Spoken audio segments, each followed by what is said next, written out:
শাহাদাতে কারবালার সাথে আমাদের ইমানি অস্তিত্ব জড়িত। যদি কেউ শাহাদাতে কারবালা ভুলে যায়, আল্লাহর কসম সে আর ইমানে নাই। যদি কেউ আহলে রাসূল আলাইহিমুস সালামদেরকে ভুলে যায়, ওনাদের স্মরণ না করে, তাহলে ইমান থেকে খারেজ হওয়ার জন্য, কুফরে নিমজ্জিত হওয়ার জন্য এতটুকুই যথেষ্ট। কেউ যদি বলে যে আমি আহলে বায়াতের পথে নাই, ইমান থেকে খারেজের জন্য এটাই যথেষ্ট।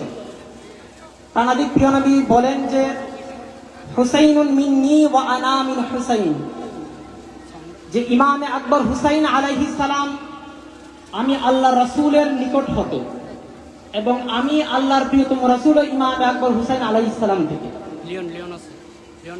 এই হাদিস শরীফের যে তাৎপর্য অসীম, এবং প্রাণাদিক প্রিয় রাসূল আরো বলেন আহাব্বাল্লাহু মান আহাব্বা হুসাইনা, আল্লাহ তাআলা তাকে ভালোবাসেন যে ইমামে আকবর হুসাইন আলাইহিস সালামকে যে ভালোবাসবে।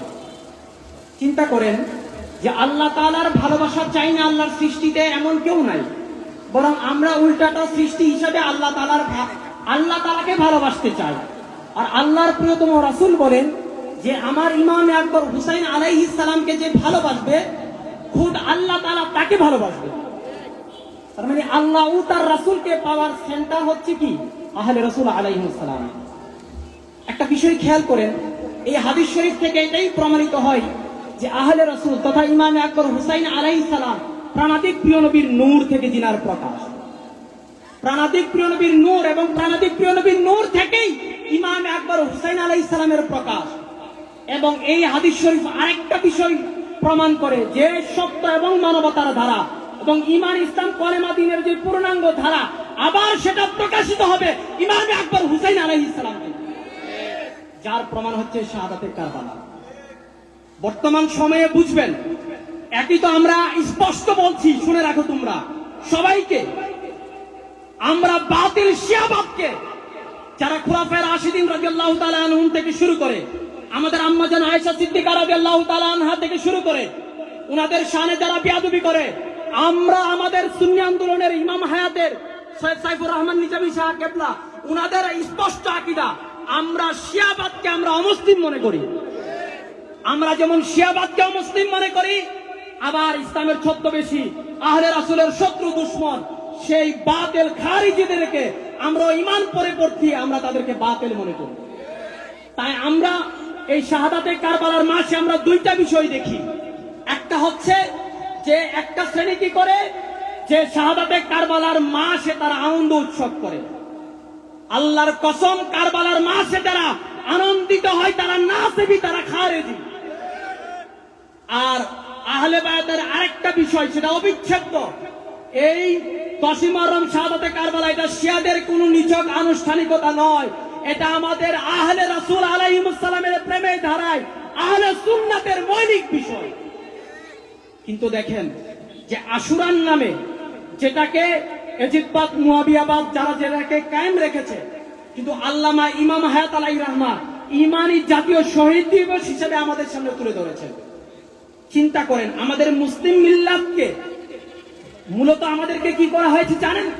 যে একটা রোগীকে কারো যখন অপারেশন করা হয়, তখন আমরা এটা জানি যে সায়েন্সের ভাষায় বা মেডিকেল সায়েন্সের ভাষায় অ্যানেস্থেসিয়ার মাধ্যমে তাকে কি করা হয়, এমন একটা অবস্থান করা হয়, তার হাত কেটে ফেললে, তার যদি পা কেটে ফেলে, তার কোনো খবর থাকবে না, অবশ করে ফেলা যেটাকে বলা হয়।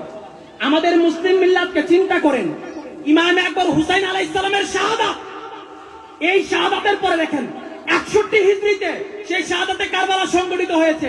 কিন্তু আপনি দেখেন কারবালার পরে আবার একটা হত্যাযজ্ঞ কিন্তু চলছে আপনার কোথায়? আমাদের গাজাতে। কেন এই সমস্যাটা, এই সংকটটা কেন হয়েছে আগে সেটা বুঝতে হবে। কারণ কি জানেন? কারণ আমাদের মুসলিম মিল্লাতকে, আমাদের চেতনাকে ভুলিয়ে দেওয়া হয়েছে, ইমানি অস্তিত্বকে ভুলিয়ে দেওয়া হয়েছে। কিভাবে? সেটা আশুরার নামে। মনে রাখবেন, 61 হিজরির শাহাদাতে কারবালার আগের যে 10ই মুহররম এবং 61 হিজরির পরের 10ই মুহররম এক নয়। বর্তমান সময়ে যদি দেখেন যে 2024-এর আগস্টের আগে আর এখন 2024-এ বাংলাদেশের প্রেক্ষাপটে আগস্টের পরে এক নয়। বুঝতে হবে যে এই যে বিষয়টা, যে শাহাদাতে কারবালা 61 হিজরির যে কারবালা, সেই কারবালার পরে দেখেন আমাদেরকে এই যে ইমানি যে শহীদ দিবস, এই শহীদ দিবসের যে চেতনা, মূলত ইমাম আকবর হুসাইন আলাইহিস সালামের যে শাহাদাতের যে মূল যে মিশন, সেটাকে আমাদেরকে ভুলিয়ে দেওয়ার মাধ্যমে মূলত বাতিলরা আবার দুনিয়াতে কায়েম হয়েছে। কারণ আমাদেরকে কারবালার চেতনা ভুলে দেওয়া হয়েছে। এখন দেখেন, যদি আমরা প্র্যাকটিক্যাল প্রমাণ যদি দেখি যে কারবালাকে ভুলিয়ে দেওয়ার মাধ্যমে কি হয়েছে, ইমানি শহীদ দিবস হিসেবে যে আকীদা, সেটাকে ভুলিয়ে দেওয়ার মাধ্যমে আমাদেরকে আহলে সুন্নাতের নামে অরাজনৈতিক করা হয়েছে। হয়েছে কিনা? আহলে সুন্নাত বলে আবার বলে অরাজনৈতিক। আল্লাহর কসম, আহলে সুন্নাত ওয়াল জামাত বলার পরে অরাজনৈতিক বললে কারবালার সাথে বিশ্বাসঘাতকতা করা হয়, কলেমাকে অস্বীকার করা হয়, কুরআনুল কারীমকে অস্বীকার করা হয়। আবার সেই শহীদ দিবসকে, ইমানি শহীদ দিবসকে ভুলিয়ে দেওয়ার মাধ্যমে আবার বলছে আমরা রাজনীতি। কিভাবে সেটা রাজনীতি? মিথ্যা অবিচার, জুলুম শোষণের যে বাতিলের যে অপরাজনীতি, যে অপরাজনীতি কাঠামো থেকে উদ্ধার এবং মুক্তির জন্য এই শাহাদাতে কারবালা। কেন কেন ওনাদের শাহাদাত? আপনারা জানেন, ইমাম আকবর হুসাইন আলাইহিস সালাম যখন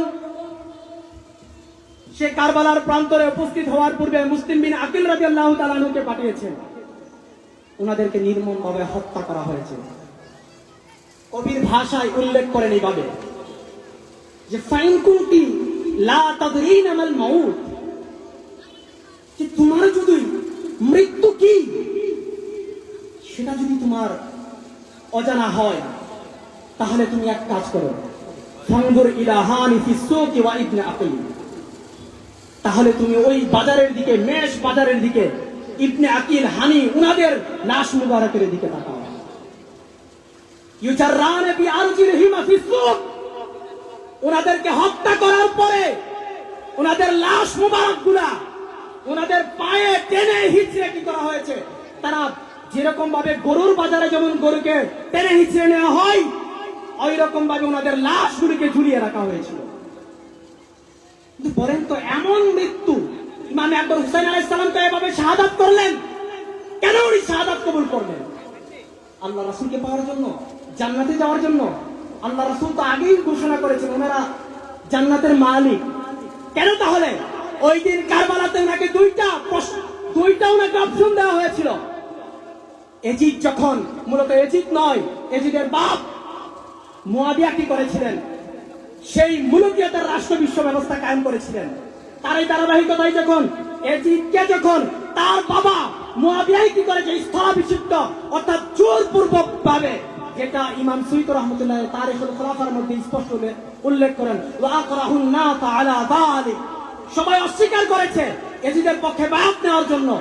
কিন্তু এই মুয়াবিয়া কি করেছে, জোরপূর্বক ভাবে কাফির এজিদের পক্ষে বায়াত নিয়ে তাকে রাষ্ট্র ক্ষমতায় বসিয়ে শাহাদাতে কারবালার হত্যার পথ করে দিয়ে গেছে। যখন সেই ইয়াজিদ যখন আসলো, তখন ইমাম আকবর হুসাইন আলাইহিস সালামকে বলা হলো যে কলেমা প্রদত্ত যে জীবন ব্যবস্থা, আমি এই পয়েন্টটা বলে শেষ করব, একটু খেয়াল করবেন। কলেমা প্রদত্ত যে জীবন ব্যবস্থা, সব মানুষের অধিকার, স্বাধীনতা, নিরাপত্তা সম্মিলিত যে রাষ্ট্র ব্যবস্থা, কোরআনে নির্দেশিত, প্রাণাদিকীয় নির্দেশিত যে রাষ্ট্র এবং বিশ্ব ব্যবস্থা, এটা হচ্ছে খেলাফতে আরদি বা খেলাফতে ইনসানিয়াত, authority of life and state and world of universal humanity, অর্থাৎ মানবতার রাজনীতি, মানবতার রাষ্ট্র, মানবতার দুনিয়া। এই মানবতার রাষ্ট্র, মানবতার দুনিয়া, সেই খেলাফতে ইনসানিয়াতের বিপরীতে যখন এই মুলুকিয়ত, খুন, জুলুম, অবিচারের যখন মুলুকিয়ত যখন কায়েম হলো, তখন ইমাম আকবর হুসাইনকে বলা হলো ইম্মা আন তা'তু আলা হুকমিহি, বলা হলো যে এজিদের এই মুলুকিয়াতের এই রাষ্ট্র ব্যবস্থাকে তুমি কবুল করো। ইমাম আকবর হুসাইনকে বলা হলো যা আমরুল আমিন, যে অর্থাৎ এজিদের পক্ষ থেকে প্রস্তাব আসলো যে প্রথমত আপনি এজিদের এই মুলুকিয়াতকে, একক জুলুমের, স্বৈরতার, ধর্মের নামে অধর্ম, উগ্রবাদী, এই খুন, পাশবতার রাষ্ট্রকে আপনি কবুল করেন। যদি আপনি কবুল করেন, ওয়ালা তারা মিনহুম ইল্লা মা তুহিব্বু, আমরা আপনাকে ভালোবাসা ছাড়া অন্য কিছু দিব না, আপনার গায়ে একটা ফুরাত কল দিব না, যদি আপনি কি করেন, এই মুলুকিয়াতের রাষ্ট্রকে কবুল করেন। এক নম্বর অপশন। দ্বিতীয় অপশন হচ্ছে ওয়া ইম্মা আন নুকাতিলাকুম, আর না হয় আমরা সবাই এই 22,000 লোক বললাম আপনাদের সেল থেকে, আপনাদের দেহ থেকে মাথাটাকে আমরা দ্বিখণ্ডিত করে দিব। এখন আমার প্রশ্ন আপনাদের কাছে, ইমাম আকবর হুসাইন আলাইহিস সালাম কোনটা মেনে নিলেন? এজিদের এই রাষ্ট্র কাঠামোকে মেনে নিয়েছেন, জুলুমকে মেনে নিয়েছেন, খুনকে মেনে নিয়েছেন, স্বৈরতাকে মেনে নিয়েছেন, ধর্মের নামে অধর্ম উগ্রবাদকে মেনে নিয়েছেন, নাকি উনি কলেমা প্রদত্ত যে জীবন ব্যবস্থা, প্রাণাদি প্রিয় নবীর যে দান খেলাফতে ইনসানিয়ত, সেটাকে সুরক্ষার জন্য উনি শাহাদাত কবুল করেছেন? শাহাদাত কবুল করেছেন কিনা? তো আপনারা কি ইমামে আকবর হুসাইনকে ভালোবাসেন কিনা? ভালোবাসেন কিনা? ভালোবাসেন কিনা? তাহলে কি করবেন? বাতিলের দালালি করবেন, বাতিলকে ভোট দিবেন। আল্লাহর কসম, যারা বাতিলকে সমর্থন করবে আল্লাহ রাসূলের সাথে তাদের সম্পর্ক থাকবে না। তাই মনে রাখবেন, আমি আপনাদেরকে এখন একটা প্রশ্ন করি, আপনারা উত্তর দিবেন? দিবেন? ইমামে আকবর হুসাইন আলাইহিস সালাম ওই সময় যে খেলাফতে ইনসানিয়ত, মানবতার রাষ্ট্র যেটা চেয়েছিলেন, বর্তমান দুনিয়ায় এটা কায়েম আছে কিনা? উত্তর দেন, কি জুড়ে বলেন। তার মানে কোনটা কায়েম আছে?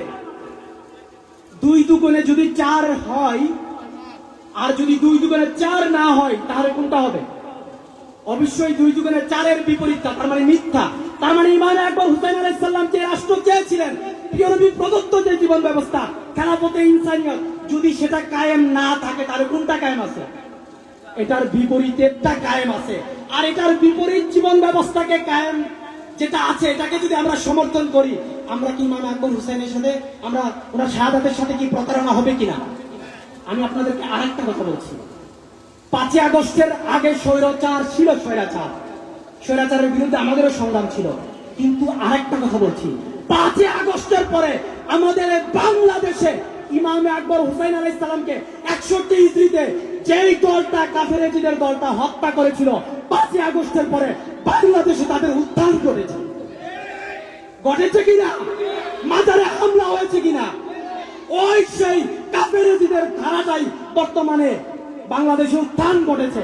এখন আপনি যদি ইমাম আকবর হুসাইনকে ভালোবাসেন বলেন, আহলে বাইতের গোলাম বলেন, তাহলে কোন পতাকার ধরে ঐক্যবদ্ধ হবেন? না, এই প্ল্যাটফর্ম একটাই আছে এই যুগে, আল্লামা ইমাম হায়াত, যেটা দান করলেন যে খেলাফতে ইনসানিয়ত। আল্লাহর কসম, এই খেলাফতে ইনসানিয়ত হচ্ছে কি? শাহাদাতে কারবালার আমানত, শাহাদাতে কারবালার আমানত, যার জন্য ইমাম আকবরের শাহাদাত। তাই আমরা যদি প্রকৃত অর্থেই যদি আমরা শহীদ দিবস হিসাবে, ইমানি শহীদ দিবস হিসাবে, অর্থাৎ আমরা যদি আহলে বায়াতকে প্রকৃত অর্থে ভালোবাসি, 10ই মুহররমকে যদি আমরা ধারণ করি, তাহলে আমাদের প্রতিজ্ঞা হবে এই যে আমরা বাতিলের মুলুকিয়তের ধারা উৎখাত করে আবার ইমাম আকবর হুসাইন আলাইহিস সালাম যে সত্যের ধারা, মানবতার ধারা, ইনসানিয়তের ধারা, খেলাফতের ধারা যেটা চেয়েছিলেন, সেটা ইমাম হায়াতের প্রতিষ্ঠিত যে ওয়ার্ল্ড হিউম্যানিটি রেভলিউশন, তার মাধ্যমে আমরা দুনিয়াতে বাস্তবায়ন করব। যখন আমরা করব, তখনই অ্যাকচুয়ালি প্রকৃত পক্ষে আমরা হাসরের ময়দানে তখন দাবি করতে পারবো, হ্যাঁ, আমরা আহলে রাসূল আলাইহিস সালামের গোলাম। আর যদি না করি, আল্লাহর কসম, যারা ইমামে আকবরের সেই শাহাদাতের সাথে যারা বিশ্বাসঘাতকতা করবে, যারা প্রতারণা করবে, বাতিলকে যারা ভোট দিবে, বাতিলের অপরাধ নীতি যারা দালাল দোষর হবে, আল্লাহর কসম, সেটা কাল হাসরের ময়দানে তারা আহলে বাইতের দামানে থাকবে না। দামানে না থাকা মানে জাহান্নামে তাদের অবস্থান হবে। আল্লাহ ও তার রাসূল যেন আমাদেরকে আহলে বাইতের প্রেমের ধারা, খেলাফতে ইনসানিয়তের ধারা আমরা যেন দুনিয়াতে সমুন্নত কায়েম করে মানবতার রাজনীতির মাধ্যমে মানবতার রাষ্ট্র এবং মানবতার দুনিয়া গড়ার লক্ষ্যে যেন আমরা কাজ করি, সেটাই যেন হয় আমাদের এই ইমানি শহীদ দিবসের আমাদের ঘোষণা এবং প্রতিজ্ঞা শপথ। আসসালামু আলাইকুম ওয়া রাহমাতুল্লাহ।